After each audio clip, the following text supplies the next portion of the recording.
আসসালামু আলাইকুম। আশা করছি সকলে ভালো আছেন। আজকে আমরা আলোচনা করব অ্যাজ ইউ লাইক ইট এই ড্রামাটি নিয়ে, যেটি একটি বিখ্যাত ড্রামা। লিখেছেন the greatest play right of all time, William Shakespeare. তো প্রথমে আমার পরিচয় একটু বলে রাখি। আমি রিয়াদুস সালেহীন। আমি যশোর বিজ্ঞান ও প্রযুক্তি বিশ্ববিদ্যালয় থেকে ইংলিশে অনার্স এবং মাস্টার্স কমপ্লিট করি। বর্তমানে একটি বেসরকারি প্রতিষ্ঠানে কর্মরত আছি। তো এই অ্যাজ ইউ লাইক ইট ড্রামাটি নিয়ে আমরা খুব বেশি ইনডেপথ আলোচনা করব না, বাট যাতে আমরা মোটামুটি একটি ওভারভিউ এবং বেশ ভালো একটি ধারণাই নিতে পারি, এই চেষ্টা করব। সো প্রথমে আমরা একটু দেখে নিই যে ডিসকাশনে কী কী থাকবে। ইন্ট্রোডাকশন, যেখানে বেসিক কিছু কথাবার্তা থাকবে নাটকটি নিয়ে। এরপর থাকবে নাটকের ক্যারেক্টার্স, এরপর এর সেটিং, এরপর প্লট অর্থাৎ কাহিনী সংক্ষেপ থাকবে। এরপর এই ড্রামার থিমস যেগুলো এক্সপ্লোর করা হয়েছে সেগুলো নিয়ে কিছু অ্যানালিসিস থাকবে, এবং এরপর থাকবে ইম্পর্টেন্ট কিছু কোটস। এমনিতেই নাটকের বিশ্ববিখ্যাত কিছু লাইন্স আছে, সো সেগুলো নিয়ে কথা থাকবে। অ্যান্ড লাস্টে থাকবে হচ্ছে 7 এজেস অফ ম্যান, অর্থাৎ এই ড্রামাতে শেক্সপিয়ার মানুষের জীবনের 7টি পর্যায় সম্পর্কে যে কথাগুলো বলেছেন ওটা নিয়ে একটা ব্রিফ আলোচনা থাকবে। তো আমরা শুরু করতে পারি। It's a pastoral comedy by William Shakespeare, believed to have been written in 1599 and first published in the first folio in 1623. So, what is pastoral comedy? Pastoral comedy হচ্ছে গ্রামীণ সহজ সরল জীবন বা শেফার্ড বা রাখালদের জীবনযাপন এবং প্রকৃতির মিশেলে যেই নাটকগুলো হয়ে থাকে এবং কমেডিগুলো হয়ে থাকে সেটাকে প্যাস্টোরাল কমেডি বলা হয়। এটি বিশেষজ্ঞরা মোটামুটি একমত যে এটি 1599 সালে রচিত হয়, এবং এটি প্রথম লিখিত আকারে প্রকাশিত হয় কবে? 1623 সালে ফার্স্ট ফোলিওতে। ফার্স্ট ফোলিওটা কি? ফার্স্ট ফোলিও হচ্ছে উইলিয়াম শেক্সপিয়ারের নাটকগুলো যখন 36টি নাটক এক জায়গায় প্রকাশ করা হয় প্রথম, সেটা হচ্ছে ফার্স্ট ফোলিও নামে পরিচিত। It is celebrated for its wit exploration of gender roles through disguise and some of the most famous lines in English literature. So এই ড্রামাটি এর মধ্যে আমরা প্রচুর উইট, জ্ঞানী কথাবার্তা আমরা দেখতে পাবো, রিফ্লেকশন অন লাইফ এগুলো দেখতে পাবো, and exploration on gender Rolle's. Gender রোলের ব্যাপারে আমরা একটু ডিফারেন্ট পার্সপেক্টিভ দেখতে পাবো, যেটা সেই মধ্যযুগীয় সময় আসলে খুব দূরদর্শী চিন্তাভাবনা থেকেই শেক্সপিয়ার এটি এক্সপ্লোর করতে পেরেছিলেন এই আইডিয়াগুলো। And some of the most famous lines, আগেই বলেছি বিখ্যাত কিছু কোটস বা লাইন্স আমরা কিন্তু এই ড্রামাতে পাবো। The complexities of human relationships and the transformative power of nature. So মানুষের জীবনের রিলেশনশিপগুলা, basically love relation and marriage relation, এর উপরে আমরা কিছু ডিপ ইনসাইট এখানে আমরা পাবো। And the transformative power of nature, প্রকৃতি যে মানুষকে পাল্টে দিতে পারে এই ব্যাপারগুলো আমরা এই নাটকে পাবো। হ্যাঁ, এরপর ইটস আ 5 অ্যাক্ট প্লে। এটাতে অ্যাক্ট কয়টা আছে? 5টি। Comedy versus tragi comedy. আমরা শুরুতেই বলেছি যে এটি একটি প্যাস্টোরাল কমেডি, সো আমরা এটিকে কমেডি হিসেবে ক্যাটাগরাইজ করতে পারি, যদিও এটিকে ট্র্যাজি কমেডি বলাটাই শ্রেয়। What is tragi comedy?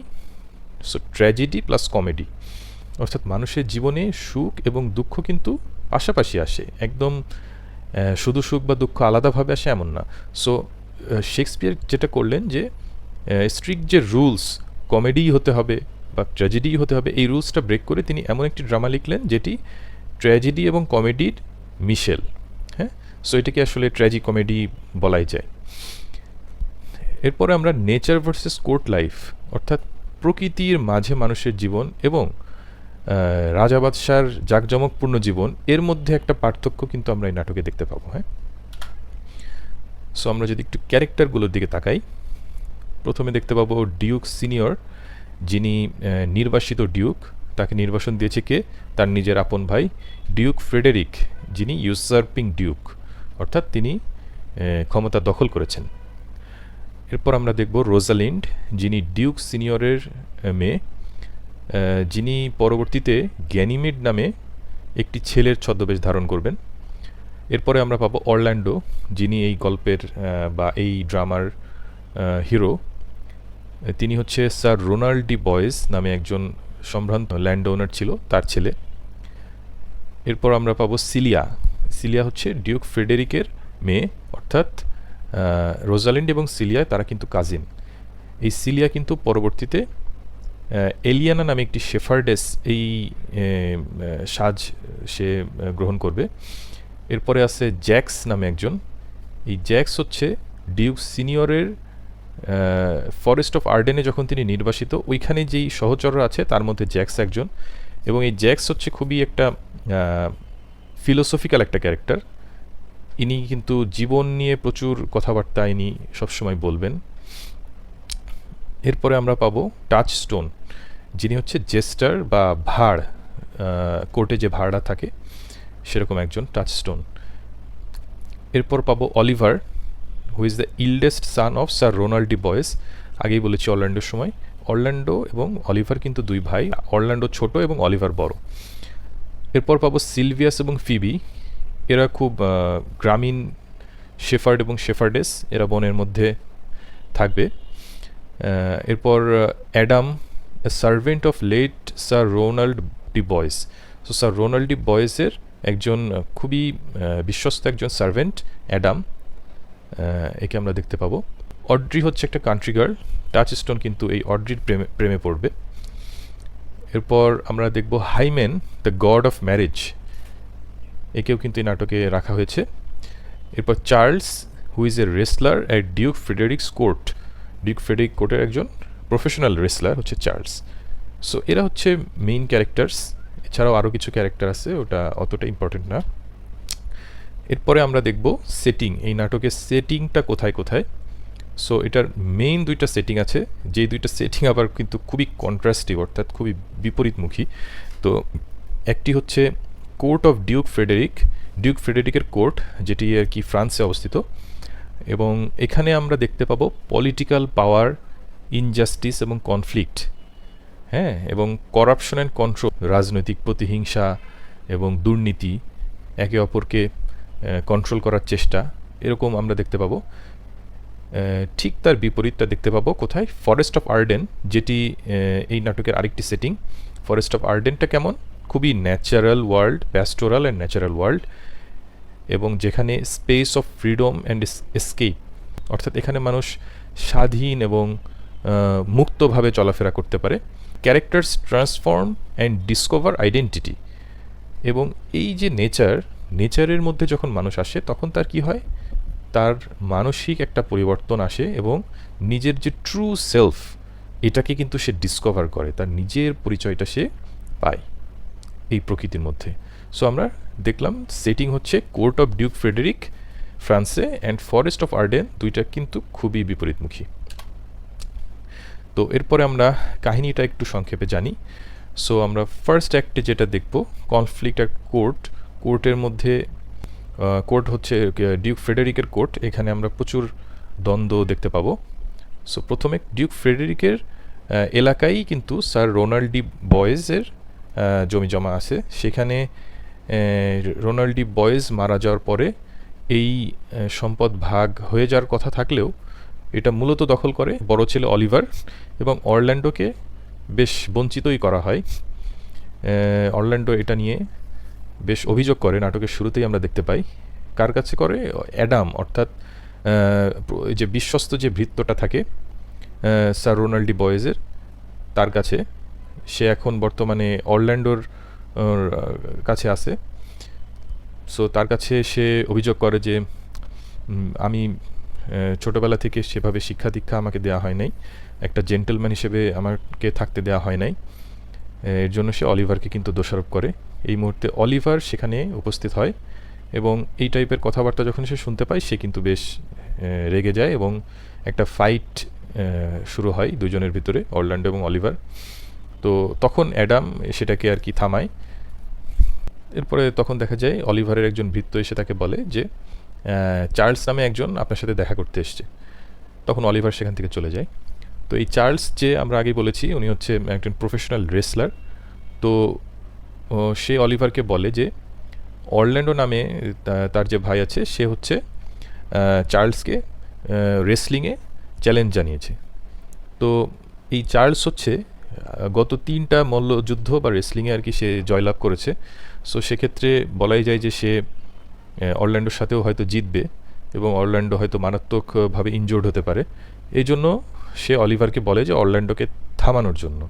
But Oliver তো আসলে অরল্যান্ডোর ভালো চায় না। অলিভার কি বলে, অরল্যান্ডোর সম্পর্কে বেশ কিছু খারাপ কথাবার্তা বলে এবং বলে যে ফাইটটা করতে। তো এরপরে আমরা দেখতে পাই যে পরের সিনে আমরা দেখতে পাই যে দ্য ইউসার্পিং ডিউক, অর্থাৎ ডিউক সিনিয়র যিনি নির্বাসিত হয়েছেন তাকে নির্বাসন দিয়েছেন হচ্ছে ডিউক ফ্রেডেরিক এবং ক্ষমতা দখল করেছেন। কিন্তু ডিউক সিনিয়রের যে মেয়ে রোজালিন্ড সে কিন্তু এই প্যালেসে থেকে গেছে। কারণ কি? কারণ হচ্ছে সিলিয়া অর্থাৎ ডিউক ফ্রেডেরিকের যে মেয়ে তার সাথে একটা খুব অটুট বন্ধন বা একে অন্যকে ছাড়া আসলে থাকতেই পারে না, এরকম একটা ব্যাপার আছে, যার কারণে রোজালিন্ডকে আসলে প্রাসাদ থেকে বাইরে দেওয়া হয় নাই, দুজন একসাথে আছে। রোজালিন্ডের আসলে অনেক মন খারাপ, কারণ তার বাবা তো নেই প্রাসাদে, তাকে বের করে দেওয়া হয়েছে। তো সেজন্য সিলিয়া তাকে বেশ সান্ত্বনা দিচ্ছিল। এমন মুহূর্তে আমরা দেখতে পাই যে তাদেরকে জানানো হয় চার্লস এবং অরল্যান্ডো নামে একজন, এরা হচ্ছে রেসলিংয়ে চ্যালেঞ্জ জানিয়েছে একে অপরকে। তো সেখানে একটা বড়সড় যুদ্ধ হবে। তো সেটা দেখার জন্য রোজালিন্ড এবং সিলিয়া সেখানে যায়। কিন্তু অরল্যান্ডোর একটা বড় ধরনের ইনজুরি হতে পারে, এটা যখন ডিউক ফ্রেডেরিক বুঝতে পারেন তখন সে কিন্তু রোজালিন্ডকে পাঠায় এবং সিলিয়াকে পাঠায় যে কনভিন্স করতে অরল্যান্ডোকে, so that he doesn't fight. But কি করে অরল্যান্ডো, কি আর কথা শুনবে? অরল্যান্ডো কিন্তু ফাইট করবে, কারণ ওর লাইফের প্রতি খুব বেশি এক্সপেকটেশন নাই। সো আমি ফাইট করি, যা হয় হবে, এরকম। তো এই ফাইটে কি হয়, সবাই যা ভাবে যে চার্লস জিতবে, কিন্তু হয় তার বিপরীতটা, অরল্যান্ডো কিন্তু সামহাও জিতে যায়। এরপর যেটা হয়, অরল্যান্ডো এবং রোজালিন্ডের আবার দেখা হয়, অর্থাৎ ফাইটের শেষে আবার যখন দেখা হয় তখন কিন্তু রোজালিন্ড অরল্যান্ডোর প্রেমে পড়ে যায়। কেন? কারণ অরল্যান্ডো স্যার রোনাল্ড ডি বয়েজের ছেলে, যে কিনা রোজালিন্ডের বাবা ডিউক সিনিয়রের বন্ধু। এটা জানার পরে কিন্তু রোজালিন্ড অরল্যান্ডোর প্রেমে পড়ে যায়। Kind of love at first sight, এটার একটা টোকেন অফ লাভ বলা যায় হিসেবে একটা চেইন উপহার দেয় অরল্যান্ডোকে রোজালিন্ড। হ্যাঁ, তো এই সিনটা এখানে শেষ হয়। এরপরে আমরা অ্যাক্ট 2-তে দেখতে পাবো এসকেপ টু আর্ডেন। যখন ডিউক ফ্রেডেরিক এই ব্যাপারটা জানতে পারে রোজালিন্ড অরল্যান্ডোকে যে পছন্দ করতেছে, এই ব্যাপারটা জানতে যখন পারে তখন কিন্তু বেশ রেগে যায় এবং রোজালিন্ডকেও সে নির্বাসন দেয়, ঠিক তার বাবার মতো। তো এটি যখন আবার সিলিয়া জানতে পারে তখন কিন্তু সিলিয়া বলে যে না, আমি তোমার সাথেই যাব। রোজালিন্ডের সাথে সে নির্বাসনে যাবে, কারণ তার প্রাসাদের জীবন ভালো লাগবে না যদি রোজালিন্ড তার সাথে না থাকে। তো সবার চোখ ফাঁকি দিয়ে তো আর সে নিজের ট্রু সেলফ হিসেবে তো সে যেতে পারবে না, তাকে ডিসগাইজ নিয়ে যেতে হবে। তখন তারা ঠিক করলো যে তারা দুইজনই ডিসগাইজড রূপে কিন্তু তারা ফরেস্ট অফ আর্ডেনে পালাবে। তো এক্ষেত্রে তাদের সাথে একজন ফ্রেন্ড দরকার হয়। সেই ফ্রেন্ডটা হয় কে? টাচস্টোন। টাচস্টোনটাকে এ হচ্ছে এই ডিউক ফ্রেডেরিকের কোর্টের একজন জেস্টার বা ভার ছিল। তো এরা তিনজন মিলে যখন ফরেস্ট অফ আর্ডেনের দিকে যাত্রা শুরু করে, এখন রোজালিন্ড কিন্তু একটা ছেলে এসেছে। ছেলেটার নাম কি? গ্যানিমেড। এবং সিলিয়া সাজছে হচ্ছে একটা শেফার্ডেস এবং তার সাথে টাচস্টোন আছে। এরা তিনজন মিলে ফরেস্ট অফ আর্ডেনের দিকে যাত্রা শুরু করে এবং এই যাত্রাটা কিন্তু তাদের কাছে আসলে একটা এসকেপ টাইপের ছিল, কোনো ব্যানিশমেন্ট বা এক্সাইল এরকম না, কোনো নির্বাসন হিসেবে কিন্তু তারা জিনিসটাকে নেয়নি, তারা একটা স্বাধীনতা হিসেবে কিন্তু নিয়েছে। ফরেস্ট অফ আর্ডেন এটা কিন্তু একটা স্বাধীনতার প্রতীক, সিম্বল অফ ফ্রিডম। হ্যাঁ, তো এই ডিসগাইসে তারা যাত্রা শুরু করে। ফরেস্ট অফ আর্ডেনে গিয়ে তাদের তো একটা থাকার জায়গা বা খাওয়ার দরকার হয়। তখন কোরিন এবং সিলভিয়াস এই দুজনের সাথে তাদের দেখা হয়, যারা কিন্তু বাগবেতণ্ডায় লিপ্ত ছিল তাদের কটেজটা নিয়ে, এবং এই কটেজটা কিন্তু তারা বিক্রি করতে চায়। তো অনেকটা খেলার ছলেই রোজালিন্ড এবং সিলিয়া এই কটেজটা নিতে রাজি হয় এবং কিনে ফেলে। তারা কিনে সেখানে বসবাস শুরু করে। এরপরে আমরা ডিউক ফ্রেডেরিকের কোর্টে যেটা হয়, ডিউক ফ্রেডেরিক দেখে যে তার মেয়ে মিসিং, সিলিয়া। তো সে ধারণা করে যে নিশ্চয়ই সিলিয়া রোজালিন্ডের সাথেই গেছে, এবং রোজালিন্ড যেহেতু অরল্যান্ডোর প্রেমে পড়ে আছে সেহেতু তারা হয়তো একসাথে থাকতে পারে। এই জন্য সে লোক পাঠায় কার কাছে? অলিভারের কাছে, যে অরল্যান্ডোর হোয়ার অ্যাবাউটস জানার জন্য সে কোথায় আছে। তখন সে জানতে পারে যে অরল্যান্ডো বাসায় নেই। কেন নেই?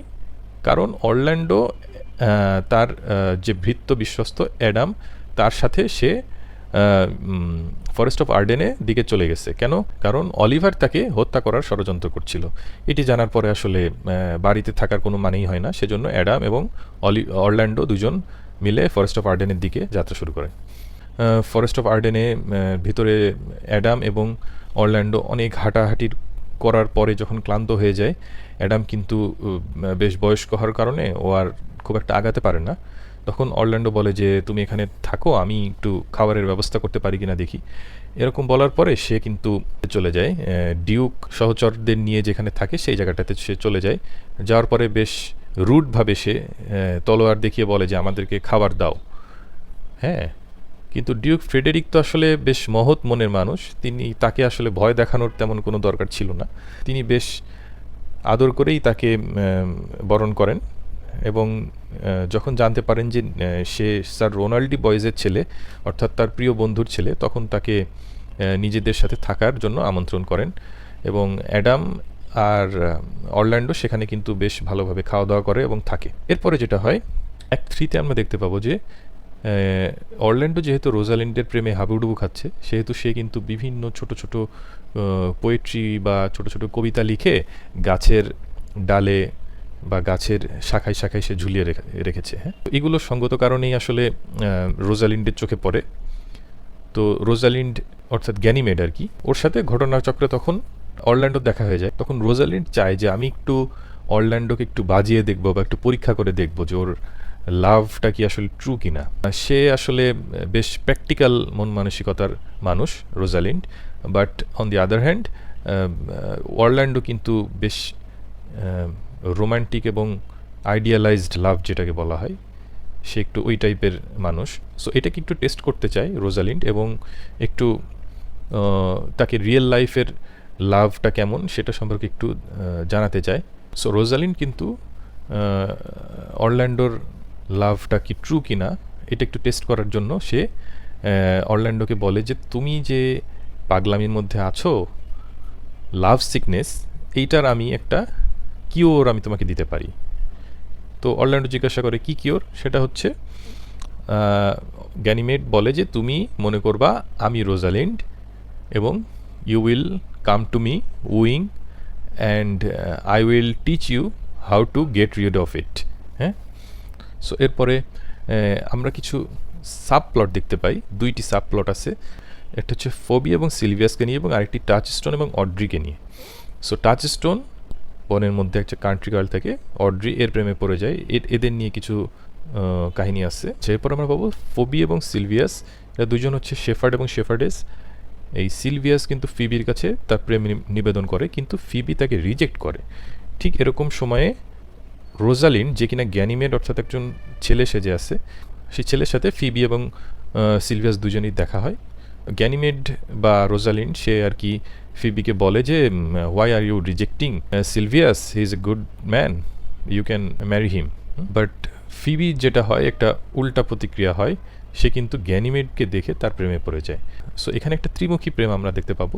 সো এখানে ফিবি ভালোবেসে ফেলেছে কাকে? গ্যানিমেডকে, এবং সিলভিয়াস ভালোবেসে ফেলেছে কাকে?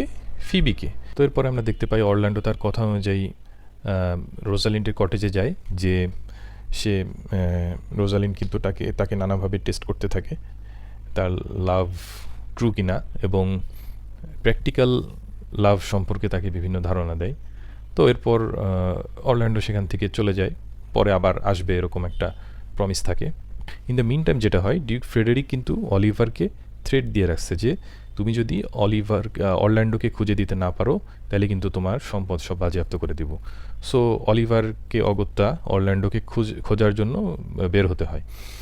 তো সে যখন ফরেস্ট অফ আর্ডেনে আসে, তখন সে একবার স্নেক এবং একবার লায়নেস এদের দ্বারা আক্রান্ত হয়, এটা সাপ এবং সিংহী। তো তারা যখন অলিভারকে আক্রমণ করে, ঠিক সেই মুহূর্তে অরল্যান্ডো কিন্তু যাচ্ছিল রোজালিন্ডের কটেজে যাওয়ার উদ্দেশ্যে, কিন্তু নিজের ভাইকে যখন এরকম একটা ক্রিটিক্যাল অবস্থায় দেখে যেখানে সিংহ আক্রমণ করছে বা সাপ আক্রমণ করছে, তখন সে কিন্তু তার ভাইকে বাঁচাতে চায়। বাঁচাতে যেয়ে সে কিন্তু সিরিয়াসলি ইনজুর্ড হয়, যদিও বাঁচাতে সক্ষম হয়, বাট সে নিজে ইনজুর্ড হয়। সো সে কিন্তু আর ওই রোজালিন্ডের সাথে দেখা করতে যেতে পারে না। অন্যদিকে রোজালিন্ড সে কিন্তু বেশ মনমরা হয়ে যায় যে অরল্যান্ডোর আসার কথা ছিল, বাট সে আসে নাই এটা ভেবে। তো সেই মুহূর্তে অরল্যান্ডো অলিভারকে রোজালিন্ডের কাছে পাঠায় যে এটা জানাতে যে আমি আসলে আসতে পারতেছি না আজকে, কারণ আমি সিভিয়ারলি ইনজুর্ড, এই মেসেজটা পাঠানোর জন্য। সো অলিভার যখন আসে এই মেসেজটা দেয়, তখন রোজালিন্ড কিন্তু অজ্ঞান হয়ে যায়, হ্যাঁ, অরল্যান্ডোর চিন্তায়। সো এরপরে অলিভার সেখান থেকে চলে আসে, বাট চলে আসার আগে যেটা হয়, সিলিয়াকে সে দেখতে পায় এবং লাভ অ্যাট ফার্স্ট সাইট যেটা, সেটা কিন্তু তাদের মধ্যে হয়ে যায়। হ্যাঁ, তো তখন অলিভার অরল্যান্ডোকে এসে বলে যে আমি সিলিয়াকে পছন্দ করছি, আমি সিলিয়াকে বিয়ে করতে চাই। তো এরপর আমরা দেখতে পাই যে ফিবি হচ্ছে একটা লাভ লেটার পাঠায় রোজালিন্ডের কাছে। তো রোজালিন্ড যেটা করে, সে ফিবিকে আবার বলে যে আমি তোমার লাভ অ্যাকসেপ্ট করব এবং বিয়ে করব, বাট একটা শর্ত আছে। শর্তটা হচ্ছে কোনো কারণে যদি তুমি আমাকে বিয়ে করতে না চাও, সেক্ষেত্রে তোমার বিয়ে করতে হবে কাকে? সিলভিয়াসকে। এরকম একটা শর্ত দিয়ে সে ফিবির প্রেমের প্রস্তাবে রাজি হয় বা বিয়ে করতে রাজি হয়। আরেকদিকে টাচস্টোন এবং অড্রি এরাও কিন্তু একে অন্যকে বিয়ে করার জন্য রাজি হয়। হ্যাঁ, এরপরে যেটা হয় যে রোজালিন্ড বা গ্যানিমেড এখন যে সেজে আছে, সে হচ্ছে অরল্যান্ডোকে বলে যে তুমি যদি সত্যি রোজালিন্ডকে বিয়ে করতে চাও, তাহলে আমি রোজালিন্ডকে তোমার সামনে এনে হাজির করতে পারি, বাট সেক্ষেত্রে তোমার ডিউক সিনিয়রের কাছ থেকে অনুমতি নেওয়া লাগবে বিয়ের আগে। হ্যাঁ, তো ঠিক আছে, অরল্যান্ডো রাজি হয়। তো এরপরে আমরা দেখতে পাই 4টা কাপলের বিয়ে একসাথে হচ্ছে, এরকম একটা সিন আমরা দেখতে পাই। তো এখানে যেটা হয়, গ্যানিমেড বা রোজালিন্ড সে ডিউক সিনিয়র, অর্থাৎ আসলে তার বাবা যে, তার কাছ থেকে অনুমতি নেয় কিভাবে? সে বলে যে আমি যদি রোজালিন্ড হতাম এবং অরল্যান্ডোকে বিয়ে করতে চাইতাম, তাহলে কি তুমি সেখানে দ্বিমত করতে? তখন তার বাবা বলে যে না, আমি এই বিয়েতে রাজি হতাম। তখন গ্যানিমেড অ্যান্ড এলিয়ানা এরা দুইজন ওখান থেকে চলে যায় কটেজে। কটেজ থেকে যখন তারা ফিরে, তখন তারা নিজের আসল যে রূপ, সেই রূপ নিয়ে ফিরে। ঠিক আছে, তখন রোজালিন্ডকে দেখে ফিবি যে, সে তখন বুঝতে পারে যে রোজালিন্ড আসলে একটা মেয়ে এবং আমি একে বিয়ে করতে পারবো না। তখন সে ওই শর্ত অনুযায়ী সে সিলভিয়াসকে বিয়ে করতে রাজি হয়। তখন এখানে মোট 4টা বিবাহ সম্পন্ন হবে এবং এখানে তখন হাইমেন বা গড অফ ম্যারেজ যে, সে এই 4টা কাপলের বিবাহ এখানে সম্পন্ন করে। তো এই একটা বেশ মিলনাত্মক একটা সিরিমনি যখন এখানে চলতেছে, তখন এখানে আরও একটা খুশির সংবাদ এখানে আসে। সেটা হচ্ছে যে ডিউক ফ্রেডেরিক, যে কিনা রাগের বশবর্তী হয়ে এই ফরেস্ট অফ আর্ডেনের দিকে আসতেছিল সিলিয়াকে উদ্ধার করতে এবং অলিভারের উপর প্রতিশোধ নিতে, সে এই বনে আসার পথে একজন সাধু সন্ন্যাসী তার সাথে দেখা হয় এবং তার সাথে কথা বলার পর সে ট্রান্সফর্ম হয়ে নিজের ভুল বুঝতে পেরে এবং নিজের পাপকর্মের জন্য সে অনুতপ্ত হয়ে সে মনে করে যে আমি আমার রাজ্য ত্যাগ করব এবং যার রাজ্য তাকে ফিরিয়ে দেব, অর্থাৎ ভাইকে ফিরিয়ে দেব, এবং আমি নিজে এই সাধু সন্ন্যাসীর জীবন যাপন করে বাকি জীবনটা কাটাবো। তো এটা যখন, এই নিউজটা যখন ডিউক সিনিয়রের কাছে আসে, তখন তো সবাই অনেক খুশি হয় এবং এই একটা হ্যাপি এন্ডিং হয় 4টা কাপলের বিবাহ এবং এই খুশির সংবাদ দিয়ে। তো এইভাবেই নাটকটা শেষ হয়। তো আমরা যদি এবার থিমস নিয়ে, নাটকের থিমসগুলো আমরা একটু আলোচনা করি, সেক্ষেত্রে আমরা প্রথমে দেখতে পাবো varieties of love and marriage, বিভিন্ন রকমের ভালোবাসা এবং বিবাহ। কোয়াড্রাপল ওয়েডিং, ওই যে বলছিলাম যে 4টা কাপলের বিয়ে একসাথে হবে। তো এই 4টা বিয়ে কিন্তু একটু ডিফারেন্ট, এদের রিলেশনশিপগুলো কেমন। একটা হচ্ছে রোজালিন্ড এবং অরল্যান্ডো, এটা হচ্ছে বেশ আইডিয়ালাইজড অ্যান্ড টেস্টেড লাভ, অর্থাৎ এদের ভালোবাসাটা বেশ পিওর এবং অলরেডি টেস্ট করা হয়েছে। যেমন রোজালিন্ড গ্যানিমেডের রূপে আর কি অরল্যান্ডোকে বেশ কিন্তু পরীক্ষা মধ্যে সে ফেলে। এরপরে সিলিয়া অ্যান্ড অলিভার, এদের রোমান্সটা বেশ sudden romance, love at first sight. এরা কিন্তু খুব বেশি বাছবিচার করে নাই, একে অন্যের প্রেমে পড়ে বিয়েও করে ফেলছে। দেন টাচস্টোন অ্যান্ড অড্রে, এদের রিলেশনশিপটা কেমন, এরা একটু বেশ প্র্যাকটিক্যাল অ্যান্ড বডি লাভ, অর্থাৎ টাচস্টোন হচ্ছে একটু বায়োলজিক্যাল নিড বা ফিজিক্যাল লাভ, এইগুলাতে সে বিশ্বাসী। তো এদের ভালোবাসাটা বা এদের ম্যারেজটা কিন্তু ওই রকম। তারপর আনরিকুইটেড অ্যান্ড সেকেন্ড বেস্ট লাভ, এটা আমরা পাই কোথায়, ফিবি এবং সিলভিয়াসের ভিতর। আনরিকুইটেড অর্থাৎ একপাক্ষিক যে ভালোবাসাটা, সেটা আমরা সিলভিয়াসের দিকে দেখেছিলাম।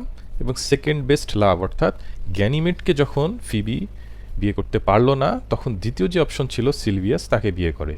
হ্যাঁ, তো এই যে আমরা 4 ধরনের ভালোবাসা কিন্তু আমরা এখানে দেখতে পেলাম। এরপর আমরা disguise and identity, 3 layers of identity of Rosalind. রোজালিন্ডের 3 রকমের আইডেন্টিটি আমরা এখানে দেখতে পাই। এক হচ্ছে রোজালিন্ডের ট্রু সেলফ যেটা, সেটা, এবং 2 নাম্বার হচ্ছে গ্যানিমেড হিসেবে যখন সে আসে ফরেস্ট অফ আর্ডেনে, এই একটা পরিচয়। এবং অরল্যান্ডোকে সে যখন আবার নিজেকে রোজালিন্ড ভাবতে বলে, এই যে 3 লেয়ারের একটা আমরা কি দেখতে পাই, আইডেন্টিটি বা ডিসগাইজ দেখতে পাই আমরা রোজালিন্ডের মধ্যে। এটার কারণ কি, যখন রোজালিন্ড গ্যানিমেড সাজে, তখন তার একটা সোশ্যাল সিকিউরিটি বা নিরাপত্তার জন্য সে কিন্তু পুরুষের বেশ গ্রহণ করে। কিন্তু যখন সে বনে আসে, তখন কিন্তু সে তার নিজের ট্রু সেলফটাকে আরও ভালোভাবে জানতে পারে। সো ডিসগাইজ অ্যান্ড আইডেন্টিটির ব্যাপারটা এখানে আছে। সো এরপর আমরা পাই নেচার ভার্সেস কোর্ট লাইফ। এটা নিয়ে আগেও একবার একটু কথা বলা হয়েছে। করাপশন, কোর্ট লাইফে কিন্তু অনেক ধরনের দুর্নীতি এবং হিংসা রেষারেষি এগুলো আছে, যেটা নেচারের মধ্যে কিন্তু সেটা নাই। সেখানে আছে কি, সিম্পলিসিটি অফ দ্য ফরেস্ট, মানুষের সহজ সরল জীবনযাপন। এরপর আমরা দেখি freedom and transformation, characters change in the forest of Arden. So forest of আর্ডেনে কিন্তু মানুষ স্বাধীনতার খোঁজে, যেমন রোজালিন্ড বা সিলিয়া, এরা কিন্তু স্বাধীনতার খোঁজে এখানে আসে। এবং ট্রান্সফরমেশন অর্থাৎ অলিভার যে কিনা অরল্যান্ডোকে হত্যার উদ্দেশ্যে আসে, সে কিন্তু অরল্যান্ডো যখন তার জীবন বাঁচায়, সে কিন্তু তখন তার ভুল বুঝতে পেরে ক্ষমা চায়। আবার ডিউক ফ্রেডেরিক যখন অত্যন্ত রাগান্বিত হয়ে ফরেস্ট অফ আর্ডেনের দিকে আসতে থাকে, তখন কিন্তু সে একটা সাধুর সঙ্গ পেয়ে সে কিন্তু নিজেকে পুরোপুরি পরিবর্তন করতে সক্ষম হয়। সো ফরেস্ট অফ আর্ডেন কিন্তু একটা ট্রান্সফরমেশন এবং ফ্রিডম দুইটারই প্রতীক। হ্যাঁ, এরপরে আমরা যেটা দেখি প্যাস্টোরাল আইডিয়াল, অর্থাৎ nature as a place of healing and harmony. So এই যারই জীবনে কষ্ট আছে, তারাই কিন্তু এই ফরেস্ট অফ আর্ডেনে আসে। সো এই ফরেস্ট অফ আর্ডেনটা বা নেচার, প্রকৃতি মানুষকে হিল করে বা হারমোনাইজ করে, মানুষকে মিলিয়ে দেয়, একে অপরের সাথে মিলিয়ে দেয়। 4টা বিবাহ আমরা এখানে দেখতে পেয়েছি। সো একে অন্যকে মিলিয়ে দিয়েছে এবং হিলিং, দুঃখকে সে উপশম করেছে। So nature has a healing power. হ্যাঁ, এরপর আমরা gender roles and performance, this is the most important theme in this drama. Challenging traditional roles, fluid identity. So Shakespeare এখানে যেটা বলতে চেয়েছে যে ছেলে বা মেয়ে এটা কিন্তু শুধু একটা বায়োলজিক্যাল ফ্যাক্ট না, এটা একটা সোশ্যাল ফেনোমেনন। এটা আমরা যেভাবে অভিনয় করতে চাই সেভাবেই কিন্তু অভিনয় করা সম্ভব। ঠিক যেমন রোজালিন্ড যখন গ্যানিমেড সেজেছে, তখন কিন্তু সে একটা পুরুষ হিসেবে সে নিজেকে প্রতিষ্ঠিত করতে সক্ষম হয়েছে। সবাই কিন্তু বুঝতে পেরেছে সে একজন পুরুষ, কিন্তু আসলে কি সে তাই? সে কিন্তু আসলে নারী ছিল।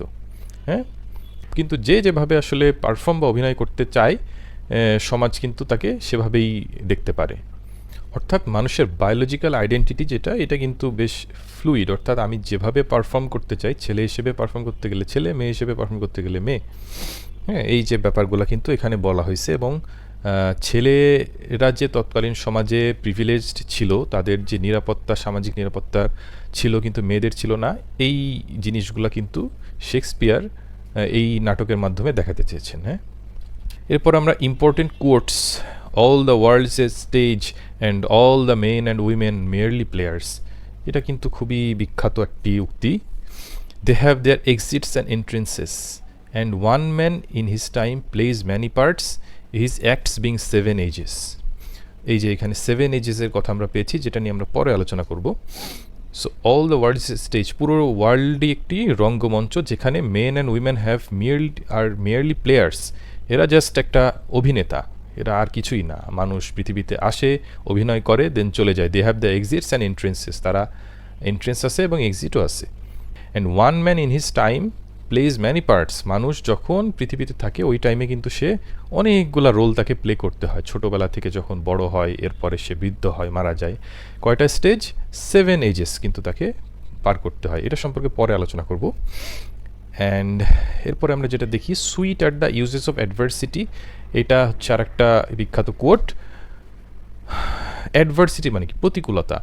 এটা আবার সুইট হয় কীভাবে? হ্যাঁ, সুইট হয় কীভাবে? এটা কিন্তু একটা আইরনি। আপাত দৃষ্টিতে দুইটা বিপরীত মনে হলেও আসলে এটার মধ্যে একটা মিল কিন্তু শেক্সপিয়ার দিয়েছেন কিভাবে। উইচ লাইক দ্য টড, যেটি একটা ব্যাঙের মতো, বিষধর ব্যাঙের মতো, আগলি অ্যান্ড ভেনোমাস, হ্যাঁ, বিষাক্ত এবং কুৎসিত, but wears yet a precious jewel in his head. ওই ব্যাঙের মাথায় কিন্তু আবার একটা মূল্যবান জুয়েল থাকে। সো এই যে প্রতিকূলতাও ঠিক এরকম, যদিও সে বিষাক্ত, কিন্তু তার একটা ভালো দিক আছে। কি সে দিকটা? আসলে মানুষকে সে শিক্ষা দেয়, মানুষকে পৃথিবীর ট্রু নেচারটা কি সেটা কিন্তু সে শিক্ষা দেয়, দেখায়।